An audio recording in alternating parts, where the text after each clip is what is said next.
स्मशानभूमी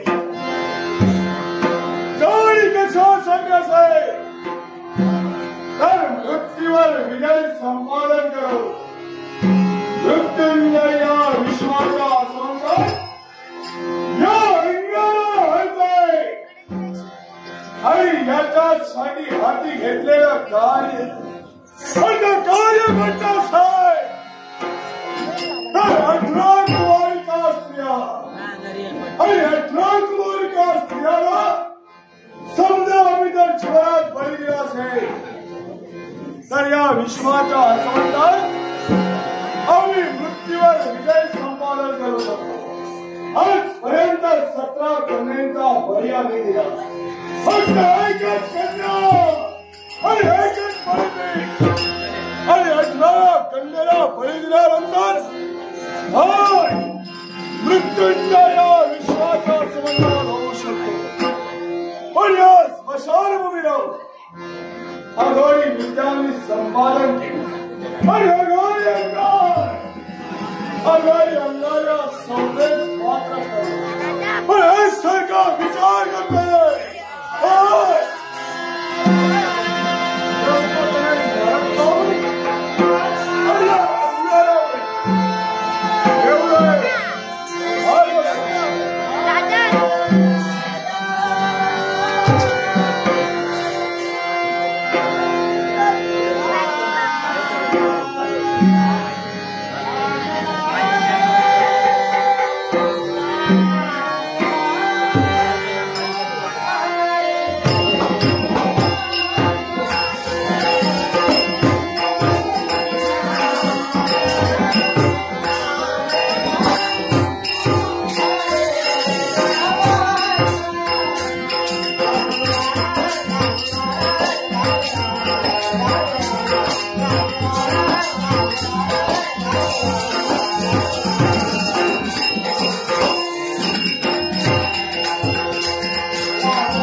नमस्ते केशवानंद वासुदेव नमस्ते.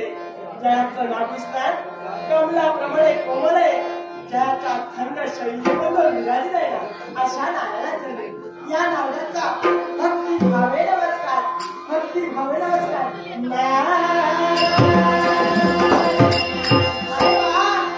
देवा स्वर्ग मृत्यू आणि पातळा या तिन्ही तळात माझी भगवंती आणि हीच भगवंती करत असते मी देवा. या स्मशान भूमीपर्यंत माझी पावलं होते असंच करावं. आपण आल्याची जाणीव करून द्यावी हे ठरवलं.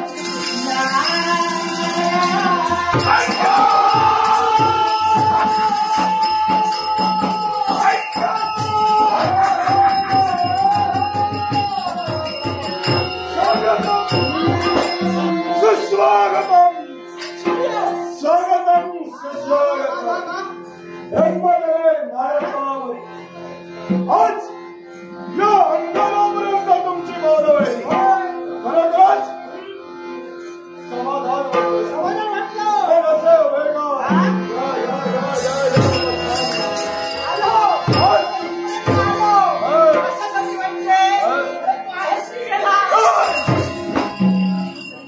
बोलण्याचा अर्थ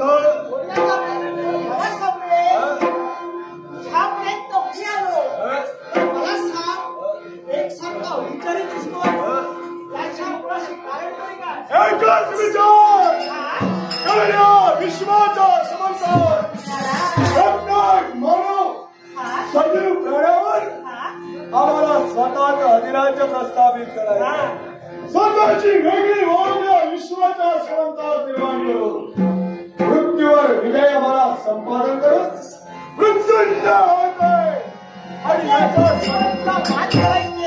याच्यासाठी आम्ही घेतलेलं कार्य म्हणजे 18 कुमारिका स्त्रिया आणि 18 कुमारिका स्त्रियांना समजा आम्ही जीवनात बळी दिला असेल तरच मृत्यूवर विजय संपादन करू शकतो.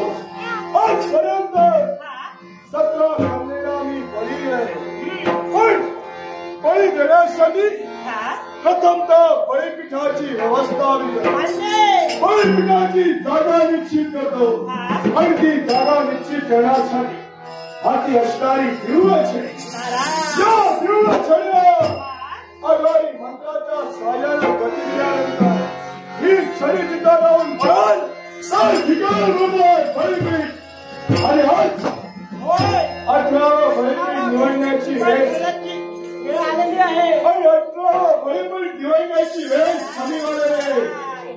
योगाने तुमचं अर्पण सुद्धा पण तुम्हाला साक्ष आघाडी मंत्राच्या साह्यानं या माझ्या दिव्य शरीरामी वधी देणार आहे. ओ हिम क्लीम व्यंकटाय ओ हिम क्लीम व्यंकटाय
माननीय शंकर दाजी मसूरकर याने माझ्या कलेचा गौरव करण्याचं हे बहुल पार्श्व दिले. माझ्या गणपतीला वंदन करून या माऊलीला वंदन करून या आनंदाने बसला स्वीकार कर. खरोखरच मनात हेतू ठरला तो सिद्ध करण्यासाठी प्रत्येक स्त्रियाने झटावं.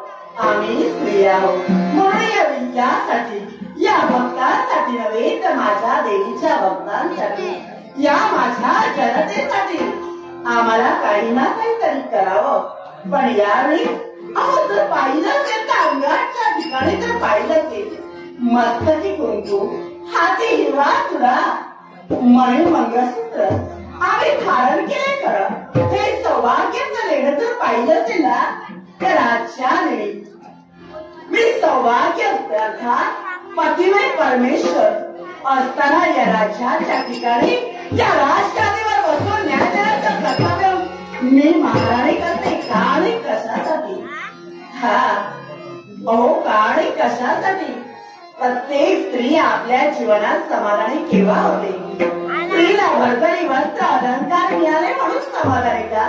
अहो पंचपक्वान्नाचं भोजन मिळालं म्हणून समाधानी का? नाही. अहो स्त्री समाधानी केव्हा असते? ज्यावेळी सौभाग्याचा मंगलमेचा आशीर्वाद प्राप्त झाला आणि तिच्या मांडीवर मूल ठेवू लागलं. त्याच वेळी आपली सौभाग्यवती असणारी स्त्री आपल्या जीवनात धन्य असते, समाधानी असते.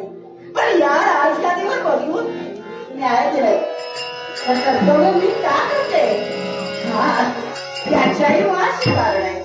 या कणाकणीचे राज करते राजा पद्मसेन ज्यावेळी राज्य करत असताना परत शत्रूने हल्ला केला आणि परत शत्रूने हल्ला करून चारी बाजूने या कणाकणीला वेढा दिला. ही बातमी करता क्षणी हातात रणरागिणी घेऊन रणांगणात जाऊन मात्र सौभाग्य झुंज देण्यासाठी सिद्ध झाले.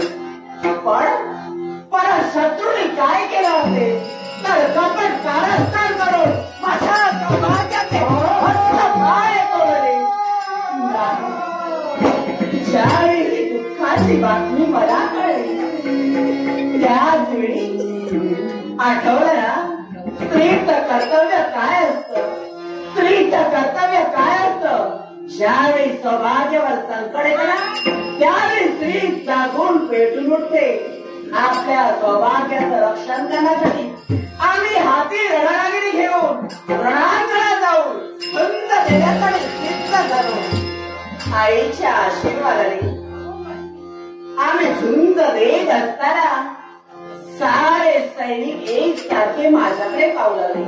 एक स्त्री रणांगणात उतरून झुंज देते. त्यांना तेवढं त्या आईने बळ दिलं. त्यांची साथ मला मिळाली, माझी साथ त्यांना मिळाली. या साथीनुसार आम्ही आईच्या आशीर्वादाने त्या शत्रूवर विजय प्राप्त केलं. हा सौभाग्याला देऊन या त्यावेळी सौभाग्याच्या मुखातून निघणारी वागेश्वरी आणि ती कोणती असेल आजपासून या राज्याची महाराणी न्याय गादीवर बसून न्याय देण्याचं कर्तव्य कोण करत असेल तर महाराणी पद्मावती हो, पद्मावती हो, पद्मावती हो. या दिनापासून न्याय देण्याचं कर्तव्य आम्ही करतोय. पण या प्रजेचं रक्षण आम्ही करतोय. यासाठी या प्रजेच्या हितासाठी आम्हाला काही ना काहीतरी केलं पाहिजे. म्हणूनच आम्ही मनात एक निश्चय धरला की या प्रजे हितासाठी आम्ही आमच्या भगवती मातेचं अनुष्ठान आमच्या भगवती मातेचं अनुष्ठान आमच्या राज्यात ठेवलंय. बरेच दिवस चालू आहे, अजूनही बरेच दिवस चालू राहणार आहे. पण त्यासाठी आमच्या राज्यात असणारे महंत साधू संत ब्राह्मण यांना प्राचारण करण्यात आले. का आणि कशासाठी असेल तर त्यांच्या मुखातून निघणारी वागेश्वरी अर्थात प्रवचन कीर्तन या त्यांच्या मुखातून निघावं, या साऱ्या जनतेच्या कानावर पडावं. कारण या विश्वाच्या ठिकाणी अनेक जण भक्ती करतात, पण श्रेष्ठ भक्ती कोणती असेल तर श्रवण भक्ती होय, श्रवण भक्ती होय.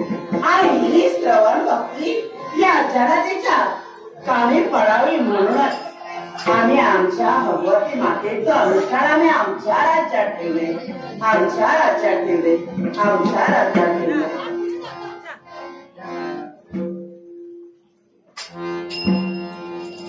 कुमारिका रिया राजेश गावकर यांनी हिने माझ्या प्रेमचा गौरव करून पारुषित दिले.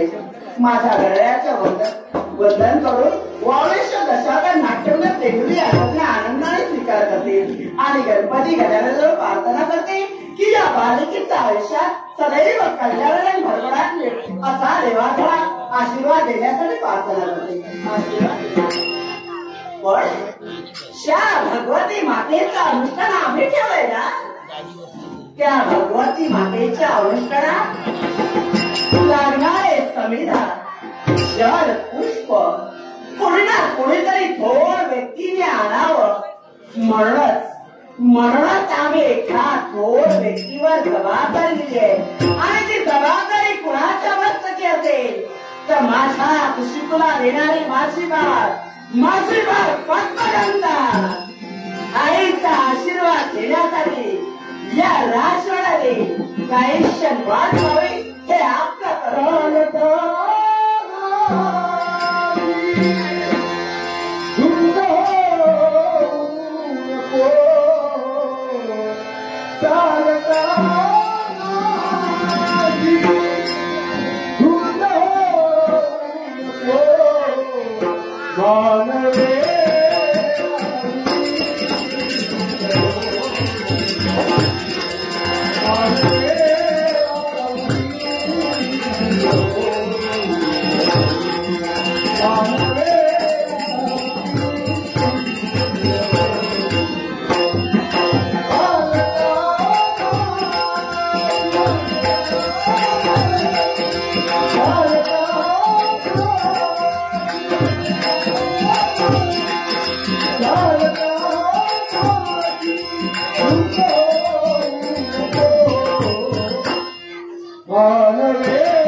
आपल्या चरणाची नतमस्तक झाली.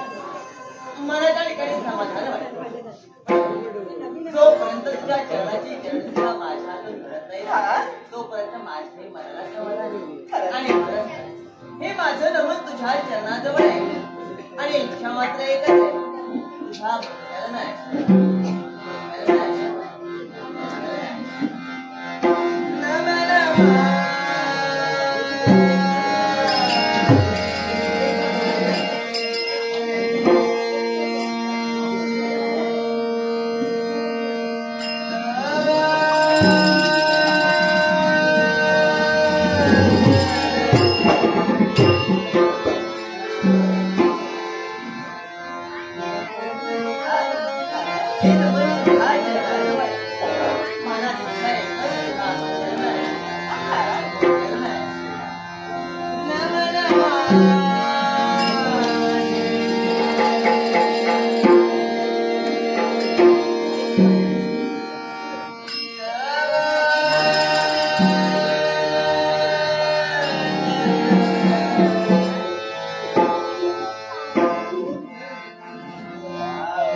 माझा आणि माझ्या भगवती मातेचा आशीर्वाद तुझ्यावर आहे आणि माझ्या प्रजेवरही आहे. अगं माझ्या प्रजेचं कल्याण करण्यासाठी ही यावेळी महाराणी तात्पर्य होते तशी तुझी आई तुला आशीर्वाद देण्यासाठी दिलं होते. आई, तुझा आशीर्वाद मिळाला मनाच्या ठिकाणी समाधान वाटतं. अगं आई म्हणजे घराचं मांगल्य असतं तर बाप म्हणजे घराचं अस्तित्व असतं. आज आमच्या पितृदेवतेचं अस्तित्व कुठेतरी लोप पावत चाललं होतं. शत्रूने त्यांना अपंगत्वास प्राप्त ठरविलं आणि त्यामुळे माझ्या पित्याचं अस्तित्व एक राजकर्ता म्हणून कुठेतरी लोप पावत असताना आई तुझं मांगल्य देव या राज्यावरती टिकवून ठेवलं. माझ्या जन्मदात्या पितृदेवतेचं अस्तित्व या विश्वात टिकवून ठेवणाऱ्या हे माझ्या जगन्माता, हे माझा आई, हा जन्म पुन्हा एकदा पद्मगंधेचा कोटी कोटी आहे बाळा. मंगलतेचा आशीर्वाद, मंगलतेचा आशीर्वाद. आज आईच्या चरणाजवळ तर नतमस्तक झाली, पण तुला ज्ञात आहे ना बाळ? अगं बाळ तुला ज्ञात आहे ना या मंदिराच्या ठिकाणी देवी आहे. या देवीला आई समजूर भजदारे बुद्धारे अनेक जण आहेत. हा बाळ, अगं मंदिराच्या ठिकाणी ती आई त्या देवीला पूजण्यासाठी सारे जण आहेत. पण बाळ स्वतःच्या आईला देवी असं एक कमी जण आहे. आई सत्य म्हणाली. अगं त्या परमेश्वराची ठाई आपली आई समजून भजणारे पुजणारे या विश्वात फार आहेत. पण ज्यांनी आपल्या आईच्या ठाई आपल्या आईच्या चरणाजवळ त्या देवीला पाहिलं त्यांना या सुवर्ण सुखाची प्राप्ती झाली. सत्य आई, अगं बीज जसं अंकुर पेरावं तसं उगवतं. माऊली ज्याप्रमाणे तू माझ्यावर सुसंस्कार केलेस ना त्याप्रमाणे आम्ही आमच्या जीवनात वागतोय. आणि म्हणून त्या परमेश्वराच्या जागी आई न पाहता माझ्या आईच्या जागी आम्ही परमेश्वर पाहिला. हेच आमचं तुला पाहून समाधान वाटते, कारण तुझ्यावर आम्ही केलेले संस्कार हे पाहून सारी जनता तुझ्याप्रमाणे वावरण्याचं कर्तव्य करते. कारण या विश्वाच्या ठिकाणी आई एवढी श्रेष्ठ आहे. मग तिच्या चरणाजवळ तर तीर्थ कोणी घेतलं असेल तर हे विश्व जिंकण्याचं कर्तव्य झालं असं समर्पण आहे. क्षणभर बोलता बोलता स्थिरावते याच्या वर्षी काय सांग बरं आई. आज या राज्याची महाराणी म्हणून तू वावरत असताना या प्रजेच्या सुखासाठी या प्रजेच्या हितासाठी आई भगवती मातेचं अनुष्ठान तू आपल्या राज्यात केलं आणि या अनुष्ठानाची थोर जबाबदारी राजकन्या नात्याने तू माझ्यावर दिलीस. तुझ्या विश्वासाला आतापर्यंत केव्हाही तडा जाऊ दिला नाही आणि यापुढेही तो जाऊ देणार नाही. म्हणून आज कित्येक दिवस मागे लोटले, यज्ञ सुसज्ज चालू आहे आणि आज सारी महंत ऋषी इथं उपस्थित आहेत. यज्ञ मंडप देखील सुसज्ज आहे. फक्त मार्ग प्रतीक्षा माऊली तुझी आहे. कारण त्या शुभमुहूर्तावर जर का आई भगवती मातेच्या भक्तीला प्रारंभ झाला असेल तर प्रत्येक कार्य अगदी सुरळीत चालणार आहे. आणि म्हणूनच साऱ्या ऋषी महंतांचा तुझ्यासाठी संदेश आहे. राज दरबाराचा त्याग करावा आणि लवकरात लवकर यज्ञ मंडपी हजर राहावं. हा संदेश घेऊन तुझ्यापर्यंत समाधानी वाटतंय, कारण आई या राज्याची महाराणी आहे. न्याय गादीवर बसून न्याय देण्याचं कर्तव्य करते. आईच्या पावलावर पाऊल ठेवून माझी बाळ फक्त गंधा दिलेली जबाबदारी पार पाडते. मग बाळ विलंब कशाला, चल माझ्याबरोबर.